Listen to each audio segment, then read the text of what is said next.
अब हम बात करेंगे इसोफेजाइटिस की। इसोफेजाइटिस आइटिस मतलब inflammation of the oesophagus. Inflammation कब होती है?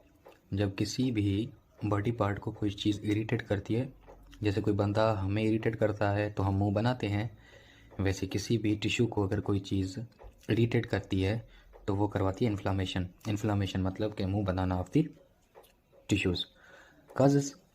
अब ऐसी चीज़ें जो उनको मुंह बनाने के लिए मजबूर करती हैं, मतलब इरिटेट करती हैं, उनमें क्या आता है? तो इसोफेजाइटिस में आता है इन्फेक्शन, कोरोसिव्स, ड्रग्स, लिसिनोफिलिक इसोफेजाइटिस और गर्ड। गर्ड हमने पहले डिस्कस कर लिया है, अब हम बारी बारी इन सबको डिस्कस करेंगे। इन्फेक्शन का यहाँ पर मकसद है इसोफेजियल कैंडिडियासिस।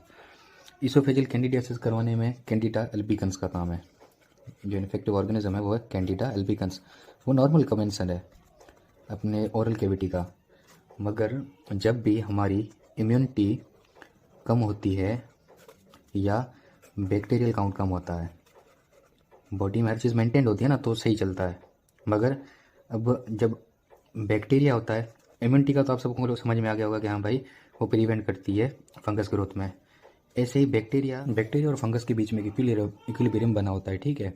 जब हम ब्रॉड स्पेक्ट्रम एंटीबायोटिक्स लेते हैं तो क्या होता है कि जिस बैक्टीरिया का मरना आता है वो तो मरता है, उसके साथ जो काम के बंदे होते हैं वो भी मर जाते हैं। जो काम के बंदे होते हैं उनका काम होता है फंगस को मेंटेन रखना अपनी नॉर्मल लिमिट्स में, और वो जब गुजर जाएंगे तो क्या होगा? फंगस बढ़ जाएगा, अपनी नॉर्मल लिमिट से ज़्यादा बढ़ जाएगा, ठीक है। और उसकी वजह से ओरल थ्रश और इसोफेजियल कैंडिडियासिस होती हैं, ठीक है।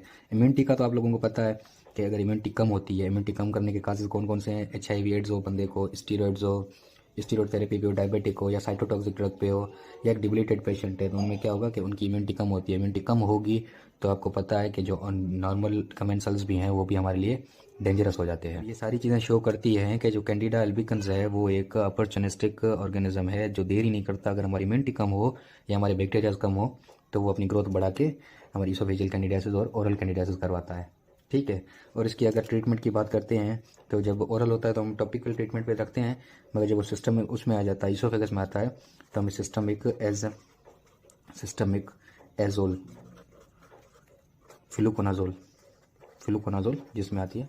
अब अगर कोरोसिव्स की बात करते हैं तो ऐसे सब्सटेंसेस जो जलाने की ताकत रखते हों, वो कौन से सब्सटेंसेस होंगे? वो होंगे जिनमें एक्सट्रीम्स ऑफ पीएच हो, मतलब या तो बहुत कम पीएच हो या तो बहुत ज़्यादा हो, मतलब या तो एसिडिक हो या अल्कलीज हो, ठीक है। जैसा कि एसिडिक की बात करते हैं तो कास्टिक सोडा या विनेगर, और अल्कली में अगर बात करें तो ब्लीच, ठीक है। ये लोग आते हैं डिफरेंट, या तो एक्सीडेंटली इंजेस्ट हो जाता है या तो बंदा क्या करता है सुसाइडल अटेम्प्ट के बाद आता है। तो इसकी एक्चुअली में जब वो ऐसी कोरोसिव जब सब्सटेंसेस म्यूकोसा के कांटेक्ट में आते हैं तो वो बर्निंग करवाते हैं। बर्निंग के बाद उसमें जो इरोसिव इसोफेजाइटिस हो सकती है। इरोसिव मतलब ऐसी चीज़ जो उसको चीर फाड़ के रखती है कि म्यूकोसा को अंदर इन्वेड करके जाएगी, ठीक है। और उसकी लेट कॉम्प्लिकेशंस में स्ट्रक्चर फॉर्मेशन हो जाते हैं। स्ट्रक्चर फॉर्मेशन होते हैं तो उनके लिए एंडोस्कोपिक डायलिटेशन और फिर वो स्टेंट प्लेसमेंट या सर्जरीज करके उनको जो स्ट्रक्चर्स हैं उनको ख़त्म करना पड़ता है ताकि वो डिस्फेजिया ख़त्म हो, ठीक है। एक्चुअली में कोरोसिव डैमेज कितना करेगा वो दो चीज़ों पर डिपेंड करता है। एक कि उसकी पीएच कितनी थी, और दूसरा उसने अमाउंट कितना पिया है। अगर बहुत ज़्यादा अमाउंट पिया होगा तो देखें ना, ये इसोफेगस, ठीक है। अब बहुत ज़्यादा अमाउंट होगा तो यहाँ से जो इसका बहाव होगा वो भी बहुत देर के लिए हुआ होगा, तो मतलब कॉन्टैक्ट टाइम इंक्रीज हुआ होगा। इसकी वजह से अमाउंट एक डिपेंड करता है और दूसरा पीएच पे। अगर थोड़ा सा भी सब्सटेंस है उसकी पीएच बहुत ज़्यादा कम है या बहुत ज़्यादा न्यूट्रल से बहुत ज़्यादा है, तो ये दोनों चीज़ें जो थोड़े से कांटेक्ट में भी ज़्यादा उसका नुकसान कर देती हैं, ठीक है। तो दो चीज़ों पे डिपेंड करता है, एक पीएच पे, दूसरा अमाउंट पे। जब ये उनके कांटेक्ट में आती हैं तो जीआईटी में पेन करवाती हैं, उसके बाद अल्सर्स होंगी, अल्सर्स के बाद नेक्रोसिस, परफोरेशन, कुछ भी हो सकता है। नॉर्मली आपको पता है कि अगर कोई बंदा पॉइजनिंग के साथ आता है तो हम उसकी गैस्ट्रिक लवाज करते हैं, मगर यहाँ पर कॉन्ट्रा इंडिकेटेड है। क्यों? क्योंकि अब देखें, माउथ से स्टमक में गया है, ठीक है। माउथ से स्टमक तक जो डैमेज करना था वो कर लिया, और स्टमक नॉर्मली एसिड के लिए बना हुआ है, ठीक है। मतलब कि वो एसिड को कुछ ना कुछ कंपनसेट कर सकता है, उसको कुछ ना कुछ झेल सकता है, ठीक है। मगर अगर इसकी गैस्ट्रिक लवाज करेंगे हम पानी डाल के, इसको वापस निकालेंगे तो क्या होगा? दो चीज़ें होंगी। एक, जैसे ही आप इसके अंदर नॉर्मल सेलाइन डालेंगे तो एसिड या जो भी बेस है, ठीक है, उसके वो न्यूट्रलाइजिंग एजेंट के साथ जब रिएक्ट करवाएंगे तो हीट प्रोड्यूस होगी, एक्सोथर्मिक रिएक्शन होगा। एक तो उस हीट की वजह से डैमेज होगा, और दूसरा जब बाहर निकल रहा होगा यहाँ से, जब वो उसकी गैस्ट्रिक लवाज में स्टमक वाश के बाद जब ये सारी चीज़ें वॉमिट करके वापस आएंगी, तो वापस में भी इसके साथ कांटेक्ट होगा इसोफेजियल म्यूकोसा को, और वो वापसी में भी उसको डैमेज करेगा। इस वजह से कहा जाता है कि गैस्ट्रिक लवाज में कॉन्ट्राइंडिकेटेड नहीं करनी। आपको एक्सटर्नल डीकंटेमिनेशन करनी है। एक्सटर्नल डीकंटेमिनेशन का मकसद होता है कि एक्सटर्नली जहाँ पर भी लगा हुआ है, सपोज करें कि उस बंदे ने एसिड पिया और एसिड उसके कपड़ों पर लगा हुआ है, तो उस बंदे को आपके जल्द से जल्द कपड़े उतारने हैं और उसको वॉश आउट करना है, ठीक है।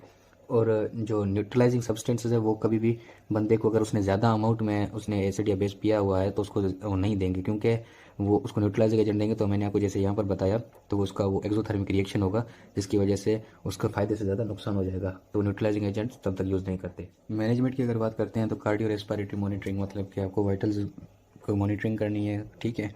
CBSE renal function test, coagulation मतलब पीटीए पीटीटी आईएनआर करवाना है, ठीक है। एसिड बेस बैलेंस, इन सबको टेस्ट करवानी है, और अगर ये मेंटेन नहीं तो उनको मेंटेन करना है।